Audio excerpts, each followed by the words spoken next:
También llama la atención el rasero con el que se mide a los diferentes medios de comunicación y específicamente comunicadores. Mientras que el Reforma o el Universal o algunos periodistas en específico son neoliberales, conservadores, adversarios, por decir o publicar algo en contra de alguna decisión de su gobierno. Tenemos el caso de Javier Alatorre, que como tú bien dices, no se trata de Javier Alatorre, se trata de Ricardo Salinas Pliego, el dueño de TV Azteca, el que está detrás. Javier Alatorre, no fue una decisión de él el salir a decir que no le hagamos caso a López-Gatell, fue una decisión editorial del mayor nivel de esa televisora, mientras que él sale a decir esto, que es algo, pues no solamente muy fuerte en contra del gobierno, sino más allá de eso es un llamado a la desobediencia en un momento de extrema emergencia de una pandemia. Y ahí el presidente de la República califica ese hecho como un tema de libertad de expresión y un error de su amigo Javier Alatorre. Entonces, en ese sentido, sí preocupa los diferentes tratos que se le da a las personas y a los medios, dependiendo de pues el humor o la cercanía que tengan con el presidente López Obrador, lo que nos hace cuestionar si realmente estamos frente a un país que respeta al 100% la libertad de expresión. Y también en el caso de TV Azteca en específico, que es lo que yo comentaba en mi columna del Universal, me parece que hay detrás, en esta relación cercana con Ricardo Salinas Pliego, una amistad profunda desde hace muchos años de él con Ricardo Salinas, y hemos visto que ha tenido varios contratos adjudicados sin licitación que han favorecido su patrimonio, el de Ricardo Salinas Pliego. El más reciente, con uno de sus más cercanos. Es correcto. Jesuma Barragán. Y específicamente, pues tiene colocado ahí al secretario de Educación Pública, que es Esteban Moctezuma, un agente de toda la confianza de Ricardo Salinas.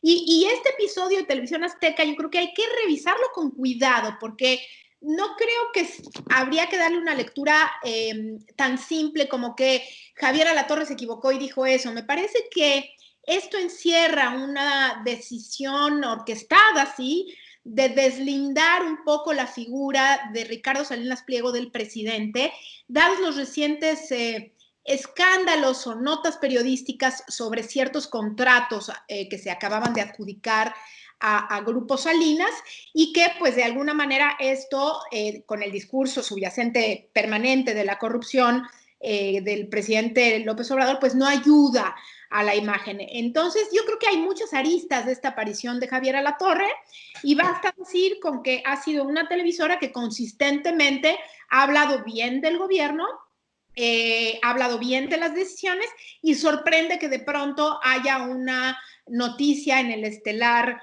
del noticiero de esta empresa, hablando mal, no del presidente, pero sí de un muy cercano a él, que es Hugo López-Gatell, a través del manejo de esta pandemia que, como sabemos, está en el ojo del huracán. Entonces, invitar nada más a que piensen bien, hay que leer entre líneas, nada de esto es casualidad, ¿no?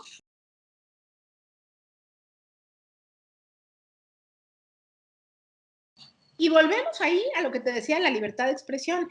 Es libertad de expresión que un presidente polarice y divida en dos, no nada más a la sociedad como lo ha hecho en fifís y no fifís, sino también conservadores y neoliberales y todo esto, sino también que salga el presidente a hablar de buenos y malos periodistas, de periodistas vendidos que atienden a los intereses de los conservadores, y periodistas libres que hablan y con razón y que ven las cosas como a favor del pueblo. Entonces, esto es lo que preocupa, y es ahí donde realmente tenemos que preguntarnos, ¿libertad de expresión es solamente permitir que se publique lo que sea, o también es respetar en el discurso lo que está sucediendo?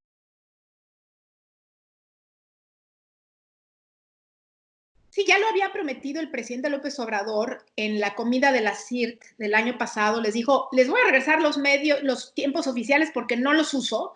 Yo tengo suficiente exposición ya con mis mañaneras, y para que esos tiempos los puedan ustedes comercializar. Finalmente, el día de ayer se publica en el Diario Oficial este decreto a través del cual se regresan tiempos oficiales, tiempos fiscales, pero la parte de la comercialización pues no se cumple porque efectivamente la ley de telecomunicaciones ya establece un máximo de minutos en porcentaje a comercializar y pues el que les regresen este tiempo no significa que lo puedan comercializar. Sin embargo, esta decisión del presidente López Obrador llega en un momento para mí muy complicado, es decir, justo a la mitad de una pandemia en la que el Estado debe estar permanentemente informando a sus ciudadanos sobre lo que está sucediendo y sobre las medidas que se están tomando, el presidente decide regresar el tiempo gratuito que tenía y que tiene por ley para informar. Es decir, pareciera no tener sentido de oportunidad el momento en el que regresa. Él habla de las benditas redes sociales. Nada más que hay que recordar que él mismo dice que el Internet, él dice que solo llega al 20% del territorio. Otras encuestas te dicen que llega alrededor del 52% de los hogares de México. En todo caso, la televisión y la radio tienen muchísima más penetración, 93, 94% de los hogares. ¿Por qué regresar minutos que puedes utilizar en este momento para informar a la población?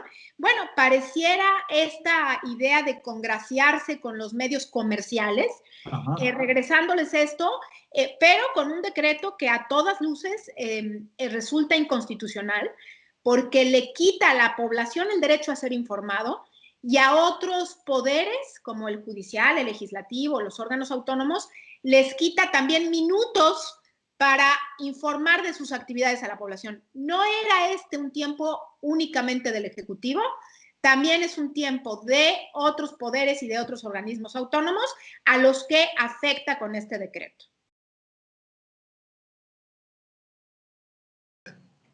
Mira, desgraciadamente, una de las cosas que ha fallado en esta supuesta lucha contra la corrupción es la falta de transparencia. Es decir, no nos dicen que se está luchando contra la corrupción, pero lo que se ha hecho es ocultar una serie de números y de información que sería indispensable para poder corroborar que la lucha es cierta y que la lucha es efectiva. ¿Qué ha sucedido? El número de adjudicaciones directas en lugar de licitaciones públicas ha aumentado de una manera brutal. Tenemos el caso de Salinas Pliego, pero como ese tenemos muchos otros casos en donde el presidente ha dicho y la secretaria de la Función Pública ha dicho es que las licitaciones públicas nos llevaban a mayor corrupción, por lo tanto vamos a asignar directamente los contratos. Esto no tiene ningún sentido. A mí me parece que el discurso de repetir todo el tiempo que se ha luchado contra la corrupción quizás ha sido efectivo en materia de percepción frente a la gente. Sin embargo, si nos quisiéramos ir a los números y a las pruebas documentales en los que pudiéramos comprobar que esta lucha contra la corrupción es cierta, en realidad no podemos ver y no podemos comprobar que es así.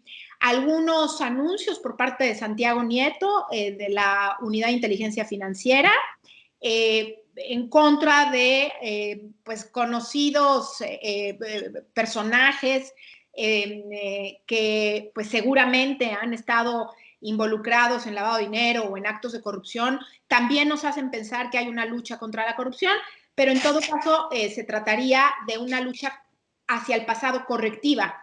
¿Qué pasa con las acciones hacia el futuro contra la corrupción? ¿Dónde está la transparencia? ¿Dónde están las decisiones de licitación y demostrar a todos que los contratos se adjudican al mejor y no a aquel que nos parece más honesto o le parece más honesto al presidente López Obrador? Entonces, en este sentido, yo creo que no podemos tener argumentos o documentales que nos permitan concluir que se acabó la corrupción, como se ha dicho, o que hay una lucha frontal, real y documentada contra la corrupción. Y desgraciadamente el Sistema Nacional Anticorrupción, lo tengo que decir, es una figura que quedó rebasada, es una figura que quedó en el ideario de un proyecto que desgraciadamente no terminó de cuajar y que para mí, pues en este momento no sirve de mucho.